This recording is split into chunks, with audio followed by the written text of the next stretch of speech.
di hadapan Tuhan, karena kami yakin dan percaya di dalam hadirat Allah ada kuasa yang memulihkan. Di dalam hadirat Allah ada hal-hal yang positif yang akan kami dapati. Oleh karena itu Tuhan, biarlah kami semua Tuhan, umat-Mu yang percaya hari ini mendapatkan hal-hal yang baik adanya lewat kebenaran firman-Mu. Ya Tuhanku, ya Allahku, biarlah kami juga menyerahkan anak-anak sekolah minggu beribadah Tuhan. Biarlah ibadah yang luar biasa juga boleh didapati, sehingga anak-anak ini boleh menjadi anak-anak yang selalu takut akan Allah dan hormat akan orang tuanya. Begitu juga dengan guru sekolah minggu yang mengajar. Biarlah guru-guru ini boleh mengajar di dalam roh dan kebenaran, serta firman Tuhan yang murni yang boleh diajarkan, sehingga mereka ini boleh menjadi anak-anak Tuhan yang luar biasa di dalam Tuhan. Oleh karena itu hari ini Tuhan, urapi juga hamba-Mu Tuhan, yang sementara ini dipakai oleh Tuhan sebagai penyambung lidahnya Tuhan. Oleh karena itu urapi hamba-Mu dengan urapan yang selalu baru. Urapan kuasa Roh Kudus-Mu boleh mengalir lewat mulut lidah bibir hamba-Mu, sehingga apapun yang hamba-Mu perkatakan bukan hamba-Mu lagi, tetapi Yesus Kristus yang boleh nampak dan beracara dengan heran dan luar biasa, sehingga hari ini yang sakit boleh disembuhkan, yang mempunyai beban berat boleh dilepaskan, bahkan yang tidak mempunyai pengharapan Engkau beri pengharapan yang baru, karena hanya Yesus Kristuslah sumber pengharapan kami yang sejati. Terima kasih Bapa yang baik, berfirmanlah, kami akan duduk diam mendengarkan firman-Mu seperti telinga seorang murid dan hati seorang hamba. Seluruh umat Tuhan yang percaya kita katakan bersama-sama, amin. Haleluya. Shalom Bapak Ibu Saudara. Shalom. Haleluya. Berapa banyak dari antara kita yang seminggu ini diberkati oleh Tuhan? Tolong angkat tangan. Berapa banyak yang seminggu ini disembuhkan sakit penyakitnya oleh Tuhan? Haleluya. Berapa banyak dari antara kita yang seminggu ini makan makanan enak terus? Haleluya. Amin. Bapak Ibu Saudara yang terkasih, izinkan hamba-Mu skip satu judul khotbah Yunus. Mungkin nanti di minggu ketiga kita sambung lagi, karena hari ini berkaitan dengan perjamuan kudus. Dan hari ini kita akan belajar tentang Adam dan Hawa yang jatuh ke dalam dosa. Oleh karena itu judul khotbah saya hari ini adalah satu ketaatan dengan sejuta kebebasan. Satu ketaatan dengan sejuta kebebasan. Oleh karena itu mari kita buka Bapak Ibu Saudara kitab Kejadian pasal yang ketiga, ayat yang pertama sampai yang ketiga saja. Nanti kalau Bapak Ibu Saudara sudah menjumpai, saya undang dengan kasih ayat 1 sampai ke 6, saya undang dengan kasih untuk kita berdiri, bangkit berdiri bersama-sama membaca ayat ini berganti-gantian. Satu ketaatan dengan sejuta kebebasan. Kitab Kejadian pasal yang ketiga, ayat 1 sampai 6. Santai saja ya. Pelan-pelan. Kitab Kejadian pasal 3 ayat 1 sampai ke 6. Nah, ini belajar tentang ketaatan dengan sejuta kebebasan yang sebenarnya Tuhan berikan. Sejuta pilihan kebebasan. Ya, saya baca ayat yang pertama.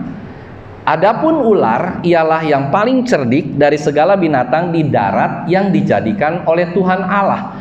Ular itu berkata kepada perempuan itu, tentulah Allah berfirman, semua pohon dalam taman ini jangan kamu makan buahnya. Bukan? Ayat yang kedua.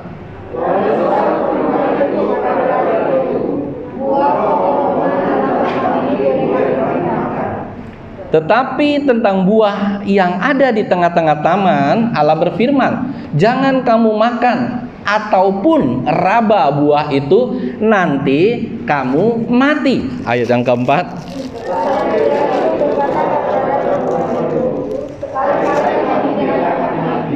Ayat kelima. Tetapi Allah mengetahui bahwa pada waktu kamu memakannya, matamu akan terbuka dan kamu akan menjadi seperti Allah, tahu tentang yang baik dan yang jahat. Ayat ke-6 yuk kita baca bersama-sama. 1, 2, 3. Perempuan itu melihat bahwa buah pohon itu baik untuk dimakan dan sedap kelihatanannya, Lagi pula pohon itu menarik hati karena memberi pengertian. Lalu ia mengambil dari buahnya dan dimakannya, dan diberikannya juga kepada suaminya yang bersama-sama dengan dia, dan suaminya pun memakannya. Tuhan memberkati. Silakan duduk. Kita hari ini belajar tentang satu ketaatan dengan sejuta kebebasan. Saudara yang terkasih, kita akan bahas ini bagi 3 bagian besar. Kita akan lihat berbicara tentang si ular. Jangan kita sebut si ular itu si setan ya. Kita bicara tentang si ular. Yang kedua kita bicara tentang wanita. Dan yang terakhir kita bicara tentang pohon. Jadi ada perempuan, ada ular, ada perempuan atau wanita. Yang terakhir tentang pohon. Nah saudara, sebenarnya hari ini kita melihat bahwa ternyata ular itu ialah binatang atau hewan di darat yang paling cerdik yang dijadikan Tuhan Allah. Saudara yang terkasih, jadi ternyata rupa-rupanya Allah waktu dia menjadikan ular itu paling cerdik. Terus Bapak Ibu Saudara akan bertanya, Pak, yang paling cerdik kan sekarang bukan ular lagi, apa? Kalau orang Chinese sama orang Batak paling sama, suka anjing. Anjing lebih cerdik dari ular atau lebih cerdik ular? Anjing. Mungkin singa, mungkin lebih cerdik lagi yang lain. Kenapa itu bisa terjadi? Karena ular sudah dikutuk oleh Allah sehingga kecerdikannya menjadi berkurang. Zaman dulu ular itu paling cerdik, bahkan ular bisa berbicara. Saudara yang terkasih, ular adalah binatang yang paling cerdik. Dalam bahasa aslinya dinamakan, dalam bahasa Ibraninya dinamakan arum. Arum itu adalah binatang adalah kata yang paling pintar, paling luar biasa, paling smart. Kalau IQ-nya diukur paling hebat. Saudara yang terkasih, dari situ kita melihat bahwa ternyata ular ini yang dipakai oleh iblis.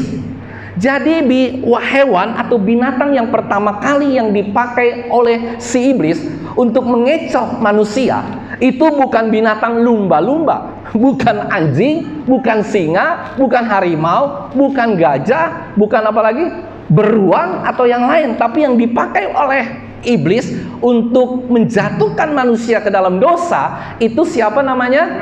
Ular. Itu dia binatang yang paling cerdik, paling pintar, IQ-nya paling hebat dibandingkan dengan kera. Pintar nggak? Monyet pintar nggak? Pintar Pak Yono? Pintar. Kita kan saudara sepupunya ya, ada haleluya. Mirip-mirip kita sama monyet. Pintar, lumba-lumba. Nah, saudara yang terkasih, kita bisa melihat di sini ternyata rupa-rupanya iblis itu senang sekali memakai orang atau memakai binatang atau siapapun yang super pinter. Nah, oleh karena itu, kalau kita melihat hari-hari ini yang ada di dunia ini, tidak heran bahwa ternyata orang-orang yang ada di atas yang pintar-pintar itu yang sering dipakai oleh iblis untuk menghancurkan keadaan dunia, untuk membuat dunia ini semakin hari bukan semakin baik, tapi semakin hari semakin merosot. Memang itulah kreasi daripada iblis yang akhirnya dia memakai si ular sebagai satu-satunya binatang atau hewan yang paling hebat. Kenapa tidak dipakai anjing? Kenapa nggak dipakai kura-kura? Kenapa nggak dipakai kera? Kenapa nggak dipakai lumba-lumba? Karena memang dia paling pintar. Dan iblis dan ular itu memang dia itu pengintai. Ular itu pengintai yang paling hebat. Kalau kita lihat ular dia ngintai pelan-pelan ceprot. Dia sabar dalam menunggu mangsa. Dia punya otak yang dulunya smart sekali. Dipakailah oleh iblis. Nah, kita lanjut ya Bapak Ibu Saudara. Kita perhatikan itu ayat 1a. Ayat 1b-nya mengatakan demikian. Ular itu berkata kepada perempuan itu, masih di ayat yang pertama ya, kepada perempuan itu, tentulah Allah berfirman, nah, semua pohon dalam taman ini jangan kamu saudara? Makan buahnya. Benar nggak itu saudara? Jangan kamu makan buahnya. Saya mau katakan begini, Bapak Ibu Saudara. Pada awalnya, ular itu adalah binatang atau hewan yang semua kata-katanya, semua tingkah lakunya positif. Tetapi waktu masuk ke ayat 1b, arum yang tadinya positif, kata Ibrani yang arum yang tadinya positif, menjadi berubah, menjadi negatif, Bapak Ibu Saudara. Kenapa negatif? Coba kita lihat, kita baca lagi. Arum yang kedua, ular itu berkata kepada perempuan itu, tentulah Allah berfirman, semua pohon dalam taman ini jangan kamu makan buahnya, bukan? Nah saudara, satu hari, one day, dia dalam bahasa New King James-nya itu adalah one day, ular itu bisa berubah dari yang positif menjadi negatif. Dari sesuatu yang tadinya kata-katanya hebat, dia punya kecerdikan, dia punya kecerdasan, dia diciptakan Tuhan berbeda dari binatang-binatang lain, paling cerdik, ya kan? Nah, akhirnya berubah menjadi licik, menjadi lihai. Garis bawah ya. Licik, lihai, jadi beda saudara. Orang yang pinter dan tulus dan orang itu juga baik-baik saja, itu berbeda sama orang yang pintar, cerdik, tapi licik, lihai. Saudara tahu orang yang licik, lihai? Menghalalkan segala macam cara. Liciknya minta ampun. Kalau kata orang Chinese-nya, liu ciu beng. Licik, curang, beng. Apa Bu Sieni? Licik, curang, beng? Bengkok katanya. Liu ciu beng. Ya kan, jangan sampai kita punya anak namanya Li Ciu Beng. Nanti bahaya sekali. Nah, saudara, saya mau katakan, yang jadi pertanyaan menarik, ya kita membedah hari ini, kita coba berpikir. Kalau kita pikir-pikir, kenapa Tuhan sampai menjadikan ular? Sehingga manusia jatuh ke dalam dosa. Kenapa Bapak Ibu Saudara? Kenapa ya kira-kira? Kok sampai hati ya Tuhan ada di dalam Taman Eden yang begitu besar, tiba-tiba dia jadikan ular, sehingga kita ini semua jadi masuk jatuh ke dalam dosa. Kenapa? Why, saudara? Ya kan? Pertanyaan menarik. Dan rupa-rupanya Tuhan tidak pernah menjadikan ular untuk menjatuhkan kita menjadi manusia berdosa. Tidak. Tapi Tuhan menjadikan ular sebenarnya untuk menolong manusia. Tetapi ular pun punya free will, ular pun punya kehendak bebas. Ada haleluya, ular pun punya pilihan. Sehingga ular itu akhirnya memilih melakukan bukan kehendak Allah, tapi dia melakukan kehendak dirinya sendiri. Sehingga ketika dia merayu atau membuat kata-kata kepada si manusia, makanya kata-katanya itu sangat berbeda dengan kitab Kejadian 2 ayat ke-16 kalau saya nggak salah. Coba kita lihat Kejadian 2 ayat 16. Ayat 16 ya, saya bacakan. Kejadian pasal 2 ayat 16. Lalu Tuhan Allah memberi perintah ini kepada manusia. Semua pohon dalam taman ini, apa saudara? Coba dibaca yang kencang. 1, 2, 3. Boleh kau makan buahnya dengan bebas. Semua pohon, semua pohon dalam taman ini boleh kau makan buahnya dengan bebas. Tetapi ayat 17, buah pohon pengetahuan tentang yang baik dan yang jahat itu janganlah kau makan buahnya, sebab pada hari yang kau memakannya pastilah engkau mati. Nah saudara yang terkasih, saya mau katakan hari ini manusia, yang tadi saya katakan yang pertama, manusia itu sering kali ya maunya hanya ujungnya saja, hasilnya, sehingga dia tidak melihat prosesnya. Padahal prosesnya itu yang akan menghasilkan norma-norma kebenaran. Bapak Ibu Saudara, siapa yang hari ini sedang dalam pergumulan berat dalam hidupnya? Kita harus bersyukur, karena biasanya orang selalu hanya maunya hasil. Cepet kaya deh, cepet dapat jodoh deh, cepet ini deh, cepet itu deh, ya kan? Semuanya mau instan. Pokoknya hasilnya saja lebih dahulu Urusan proses, urusan belakangan. Tetapi yang enak adalah prosesnya, saudara. Kenapa saya katakan paling baik, paling enak adalah prosesnya? Walaupun kadang-kadang proses itu sakit, proses itu sulit dalam kehidupan kita. Tetapi di dalam proses itu, maka ada norma kebenaran yang Tuhan sedang ajarkan untuk membimbing kita menuju pada jalan kekekalan. Yang percaya katakan amin. Proses itulah yang sebenarnya kita perlukan dan Tuhan inginkan buat orang-orang yang percaya hari-hari ini. Ada haleluya. Tuhan ingin proses itu ada di dalam kehidupan kita setiap hari. Saya mau tanya, ada nggak orang yang kaya tiba-tiba? Ada nggak, Bu, Pak? Banyak. Jangan begitu, Pak. Banyak sekali orang yang kaya tiba-tiba.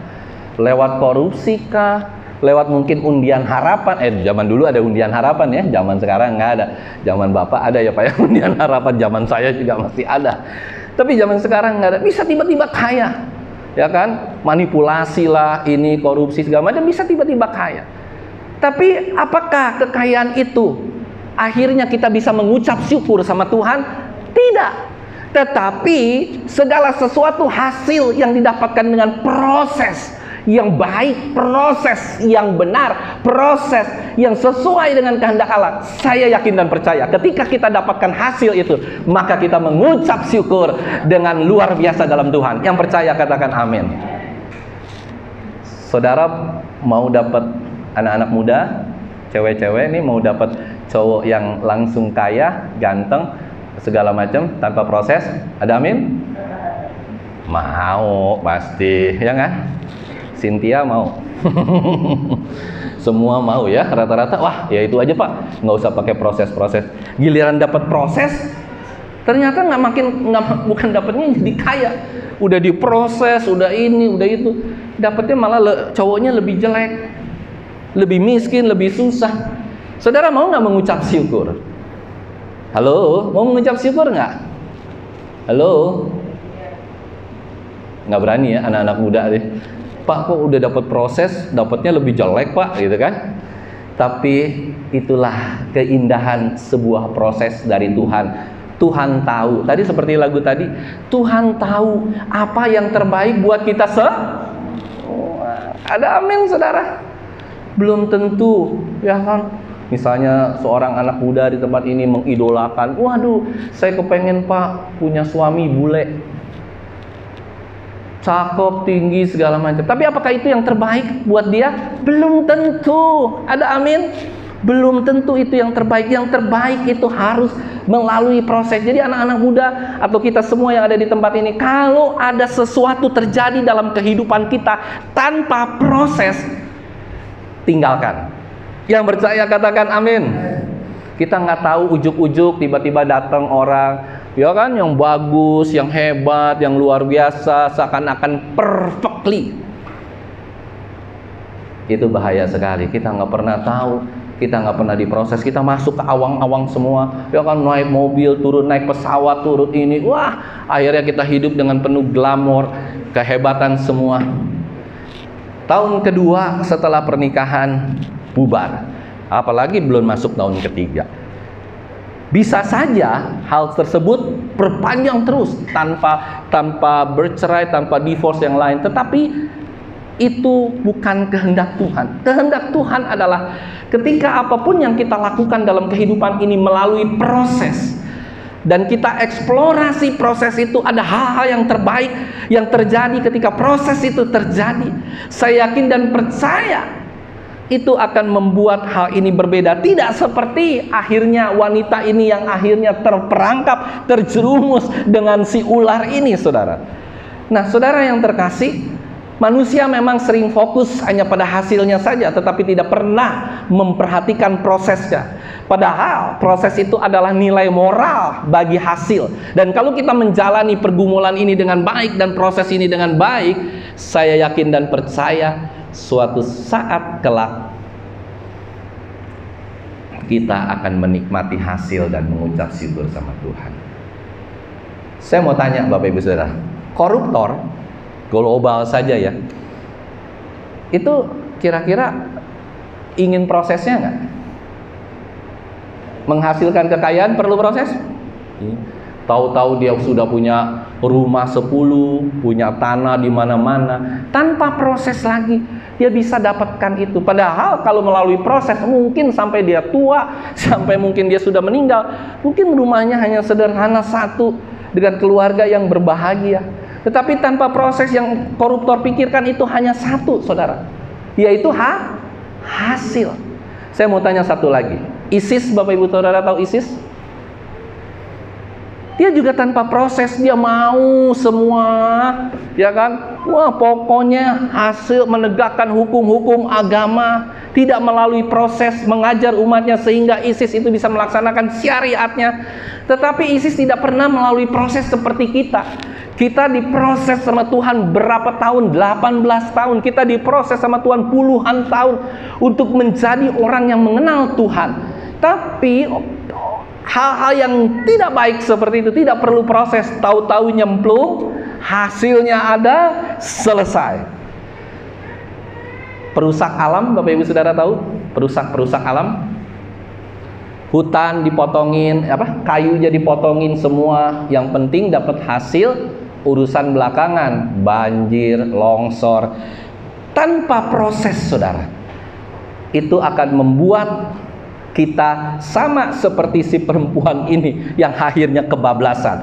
Nah, saudara, coba kita lihat lagi ya. 1B sudah selesai. 1B kita bahas lagi. Yang terakhir, semua pohon dikatakan sama si ular apa, saudara? Semua pohon taman ini jangan kamu makan buahnya. Bukan. Sekarang kita lihat ayat yang Kejadian pasal 3 ayat ke-20. Yuk kita lihat dulu sebentar, naik ke atas. Apa sih ini? Kejadian pasal 3 ayat 20. Supaya kita mengerti nih, sebenarnya wanita yang ditulis di sini bukan saya membuat bilang bahwa ini bukan wanita sebenarnya, tapi yang saya ingin ini adalah simbolis, saudara. Kejadian 3 ayat 20, apa yang firman Tuhan katakan? Manusia itu memberi nama Hawa kepada istrinya, sebab dialah yang menjadi ibu semua yang hidup. Jadi ibu semua yang hidup. Oleh karena itu negara Indonesia itu sungguh hebat dan luar biasa. Kenapa Bapak Ibu Saudara? Karena itu Indonesia dinamakan Ibu nggak ada yang namanya Bapak Pertiwi. Ada haleluya? Ibu Pertiwi. Itu karena memang ibu itu adalah untuk makhluk segala hidup. Nah, yang jadi masalah, saudara, di sini, coba kita perhatikan baik-baik ya. Ayat yang kedua, langsung ya. Lalu sahut perempuan itu kepada ular itu, buah pohon-pohonan dalam taman ini boleh kami makan. Saya mau katakan di sini, ternyata rupa-rupanya si Hawa lebih senang dengar firman Tuhan dari si ular atau dari si iblis daripada dari Allah. Ada haleluya. Hari-hari ini banyak yang seperti itu. Banyak orang senang dengar firman Tuhan dari si iblis. Bagaimana caranya? Penyesat-penyesat yang hari-hari ini gereja hanya bilang, ayo mari ke gereja kami, maka engkau ketika masuk dari gereja ini miskin jadi kaya. Ada amin, saudara? Sakit disembuhkan, ya kan? Semua hidup menjadi bebas, tenang. Itu penyesat-penyesat itu. Saya mau katakan tidak semua pendeta, mungkin juga termasuk saya. Hati-hati Bapak Ibu Saudara dengan penyesat-penyesat seperti ini, sehingga kita menyadari bahwa ternyata ada firman Tuhan yang benar-benar dari Tuhan, tapi ada firman Tuhan yang juga dari iblis. Firman Tuhan yang dari iblis itu sering kali mengecoh kita, sehingga kita itu menjadi tidak mengerti. Dan wanita ini lebih senang firman Tuhan dari iblis, bukan dari manusia. Wanita ini merespon iblis lebih luar biasa, merespon si ular lebih hebat daripada dia merespon Tuhan. Dan akhirnya si wanita ini akhirnya masuk ke dalam perangkap si iblis. Saya mau katakan satu hal Bapak Ibu Saudara, sama iblis jangan main. Ada haleluya? Sama iblis jangan main-main. Jangan saling argue. Hati-hati. Sudah tahu racun. Coba misalnya gini ya. Ini ada tulisan nih. ini racun. Terus tiba-tiba Bapak Ibu Saudara bilang, nggak apa-apa, aku cobain racun 1 tetes aja. Mati apa enggak kita? Udah tahu racun, kita coba-coba tetesin 1 tetes aja. Enak kali ini ya, racun 1 tetes. Sama si iblis juga begitu. Ada haleluya. Ketika kita lihat sudah tidak benar, ketika kita lihat, oh ini hati-hati ya. Para suami, para istri, hati-hati ya. Kalau konseling, jangan sama suami orang, jangan sama istri orang, kecuali ada 2-3 orang yang percaya, katakan amin. Ketika dia bicara, 1 kata masuk, hari ini minum kopi, besok minum minum yang lebih enak lagi, nggak lama lagi makan siang, habis makan siang makan malam, habis makan malam apa saudara? Habis makan malam tidur siang, habis tidur siang tidur malam, habis tidur malam pulang pagi. Itulah strateginya iblis. Satu demi satu, ketika saudara berani mengargue, kita jangan sekali-sekali berani berargue, berani nantangin iblis, jangan saudara. Karena kita nggak akan pernah kuat. Semua ini wanita pertama saja KO. Padahal kalau kita lihat ya, Bu, Pak, wanita pertama ini begitu dekat dengan Allah, begitu dekat dengan suaminya. Tidak ada siapapun di dalam taman itu. Dia bisa terperosok kepada iblis. Karena apa? Karena iblis punya 1001 cara. Dan Tuhan sebenarnya ingin ngetes satu saja, ketaatan. Makanya tadi judul khotbah saya adalah 1 ketaatan 1.000.000 kebebasan. Padahal kalau kita bayangkan Bapak Ibu Saudara, di dalam Taman Eden itu begitu banyak. Semua dia bisa nikmatin, tapi 1 aja nggak boleh. Tetap manusia itu tidak taat. Karena itulah bicara soal ketaatan ini, kita menjadi tahu bahwa ini sangat berbahaya dalam kehidupan kita. Oleh karena itu tidak ada jalan lain. Kita harus taat. Minum-minuman keras juga sama, Pak, Bu. Ya kan? Pak Darino, ya kan? Pertama minum sedikit, lama-lama segelas, lama-lama sebotol, lama-lama 1 kerat, lama-lama gegelepak, saudara. Ngerokok juga sama. Coba-coba deh 1 isepan, 2 isepan, lama-lama sebatang, lama-lama 2 batang, lama-lama terus-terusan sampai kita tidak bisa lagi keluar dari jalur. Itulah pekerjaan si iblis, Bapak Ibu Saudara. Dan kita harus memperhatikan. Jadi kalau sudah masuk dalam jebakan iblis, si manusia ini, si wanita ini akhirnya terjebak. Coba kita lihat bagaimana si wanita ini terjebak, semakin terperosok, semakin akhirnya dipergunakan oleh si iblis. Ayat yang ketiga, saya bacakan ya. Tetapi tentang buah yang ada di tengah-tengah taman, Allah berfirman. Yuk kita baca bersama-sama. 1, 2, 3. Ada yang benar nggak ini firman Tuhan atau salah? Benar nggak menurut Bapak Ibu Saudara? Halo? Benar nggak? Benar nggak ini menurut firman Tuhan? Jangan kamu makan atau raba buahnya, nanti kamu benar nggak? Salah. Kenapa salah? Tuhan berfirman, jangan kamu makan buahnya. Tuhan tambahin kata raba atau kata sentuh nggak? Tidak. Tetapi karena emosi, karena si wanita ini sudah terjebak dengan si iblis, dengan si ular, akhirnya dia memproklamirkan firman Tuhan di luar firman Tuhan, saudara. Coba kita baca sekali lagi ya. Tetapi tentang buah pohon yang ada di tengah-tengah taman, Allah berfirman, tuh bayangin, saudara, jadi dia sudah memfitnah firman Tuhan. Allah berfirman, jangan kamu makan ataupun raba buah itu, nanti kamu mati.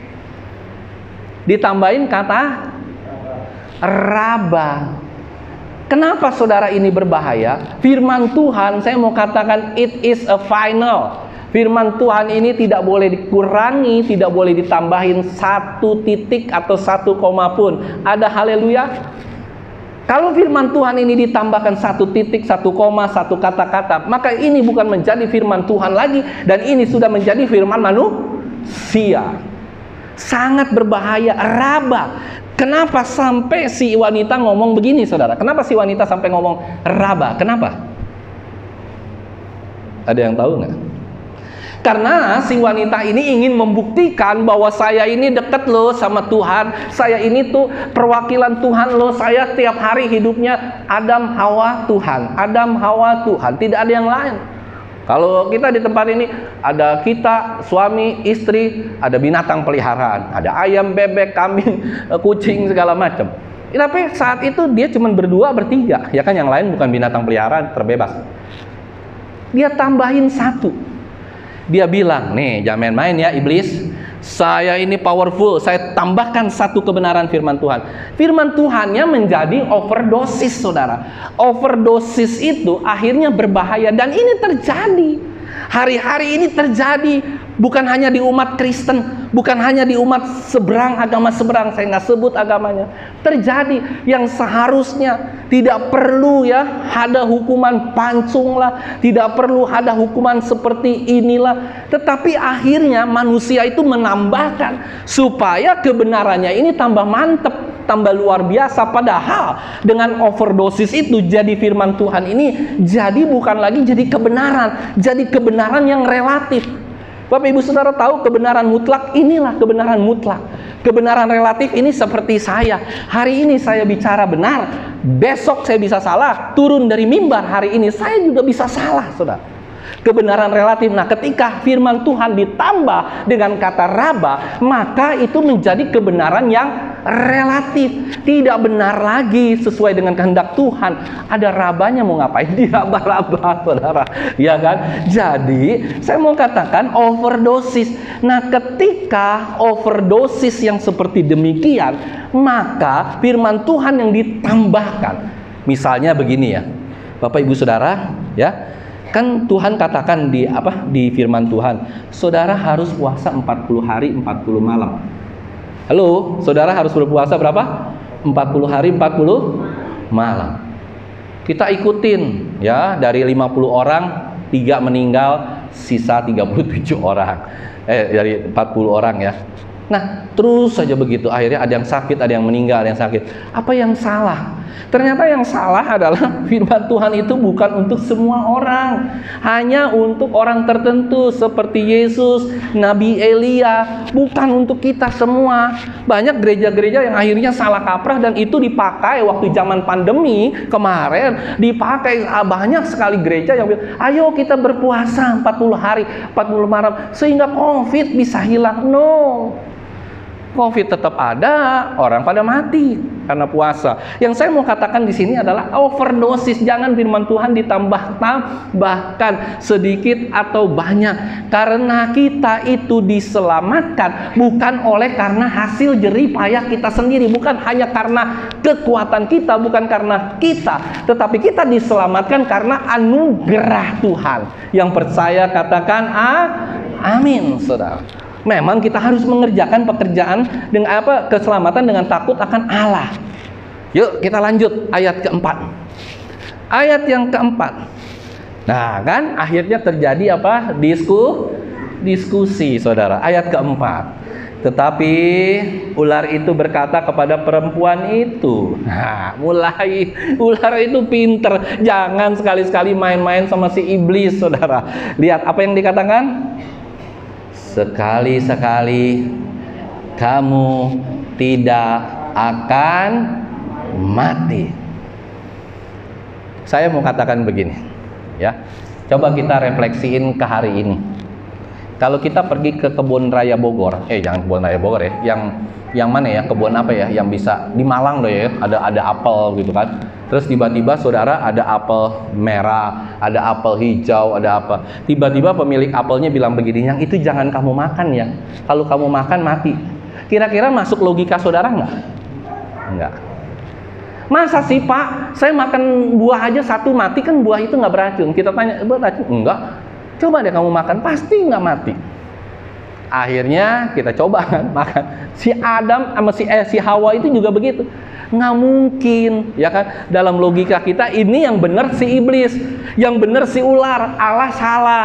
Kalau makan mati, menurut saya tidak mati. Akhirnya menang mana saudara? Antara logika dengan perintah Allah yang sebenarnya sudah ada dalam kehidupannya. Oleh karena itu saya nggak heran kalau akhirnya si Hawa itu memilih untuk memakannya, dan akhirnya memang nggak mati saudara. Karena memang menurut logika bukan itu yang Tuhan mau, tapi unsur ketaatan, bukan unsur hidup atau mati ketika makan buah, bukan, tapi unsur ketaatan. Oleh karena itu ayat 5 disambung dengan tetapi Allah mengetahui bahwa pada waktu kamu memakannya. Nah ini saudara, ini yang paling penting nih saudara.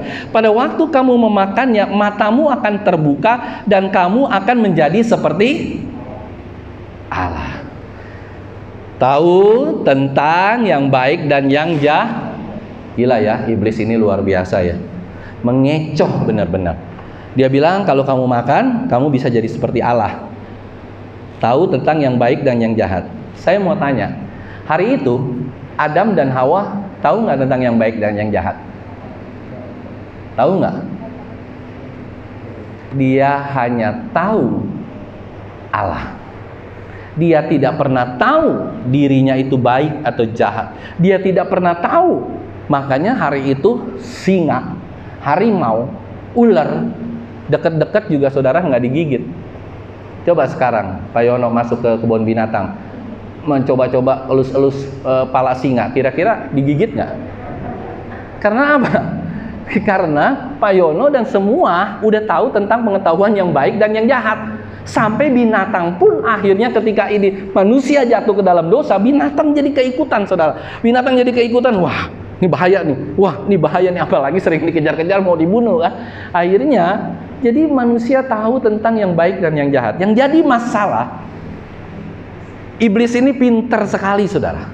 Yang jadi masalah, manusia itu dikecoh. Dikecohnya begini saudara, masa kamu nggak mau sih seperti Allah, tahu yang baik dan yang jahat? Saya mau tanya, apakah ketika kita tahu yang baik dan yang jahat menurut kita bisa seperti Allah nggak? Halo?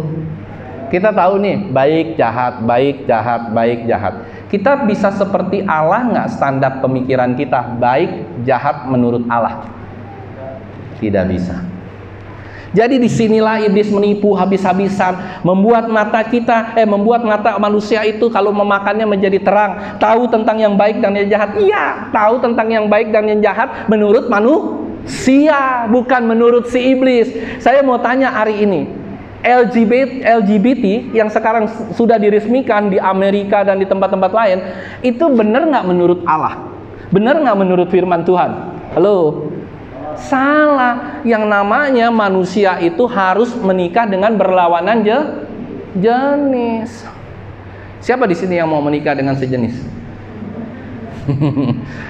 Harus berlawanan jenis. Tetapi manusia, ketika manusia tahu pengetahuan yang baik dan yang jahat, akhirnya saudara, dia jadi memilih, oh ini baik nih menurut saya, ini jahat nih menurut Allah, ini baik nih menurut saya, belum tentu baik menurut Allah. Nah makanya oleh karena itu akhirnya kita selalu berpikiran apa yang kita pikirkan baik untuk pikiran kita, baik untuk anak kita, baik untuk keluarga kita, baik untuk saudara kita, baik untuk gereja kita, itu pasti baik. Kenapa kok ya Allah tidak mau memberkati, Allah tidak mau merestui, Allah tidak mau mengabulkan doa kita? Karena itu belum tentu baik menurut Allah.